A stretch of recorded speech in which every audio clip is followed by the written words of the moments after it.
Et une nouvelle fois, il y a un petit changement par rapport à d'habitude, c'est la gendarmerie qui surveille la gendarmerie. On n'a pas ce plaisir d'avoir les policiers, ce qui crée toujours une ambiance assez sympathique. On reconnaît quelques têtes. Ah, s'il y a quand même un policier. On reconnaît quelques têtes. Il y en avait qui étaient à Sainte-Soline. Et donc, tout de suite, ça va être l'occasion de vous envoyer une petite dédicace. Hein. On ne tire pas sur un jeune homme comme ça. Hein. Naël, ça vous parle? On ne tire pas sur des gens parce que simplement, ils refusent de s'arrêter. On ne tue pas les gens. On ne tue pas les gens. Et donc, l'occasion également de dire ici que nous réclamons la libération immédiate de nos deux camarades, Cédric et Loïc, incarcérés pour encore une fois, par autoritarisme. Loïc et Cédric ne sont pas des délinquants, sont des combattants pour le vivant. Rien ne justifie à ce qu'ils viennent s'ajouter à une population carcérale déjà largement supérieure à ce que les locaux de Vivonne peuvent accueillir. Locaux de Vivonne dont on sait par ailleurs qu'on est au bord de la mutinerie. Hein. Très clairement, les conditions de détention sont indignes d'une démocratie digne de ce nom.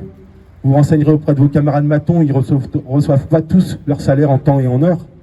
Et donc il n'y a évidemment pas de nécessité à aller enfermer de nouvelles personnes dans des locaux qui ne sont absolument pas adaptés à l'été infernal et caniculaire qu'on va vivre dans les jours et semaines qui viennent.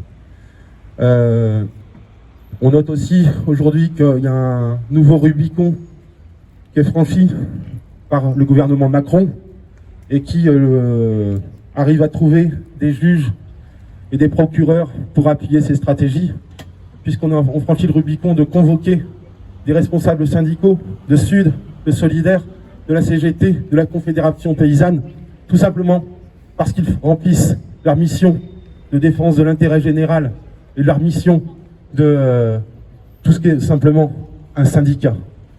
Donc on ne va pas laisser passer ça c'est clair et net. Et si vos chefs à vous pensent qu'il suffit de couper des têtes chez nous pour que le mouvement s'arrête, vous fourrez bien le doigt dans l'œil. Certainement que si on arrêtait M. Vestieux, peut-être que pendant quelques heures, il ne se passerait pas grand-chose. Peut-être qu'il y aurait vite un remplaçant. Là, chez nous, vous allez pouvoir essayer de couper les têtes. Vous allez voir, on est encore là pour un sacré bout de temps. Et vous allez pouvoir en faire des tours autour de la bassine de Sainte-Soline. Vous allez pouvoir vous balader en plein soleil et faire des gardes de 6 heures d'affilée, là, à 2 par 2, et à perdre votre temps au lieu de faire vraiment votre métier pendant les jours qui viennent. Novasaran. Plus le temps passe, et puis le mépris que j'ai pour vous, notamment les gradés, notamment ceux qui ont donné les ordres de tirer sur des enfants, de tirer sur des familles, au risque de les tuer. Évidemment, M. Vestieux, que mon mépris est plus grand que jamais à votre égard et à l'égard de vos chefs. Et j'espère bien qu'un jour, c'est vous qui vous retrouverez à devoir rendre compte de vos agissements. Évidemment. Et évidemment qu'on n'oublie pas et qu'on ne pardonnera pas. Novasaran.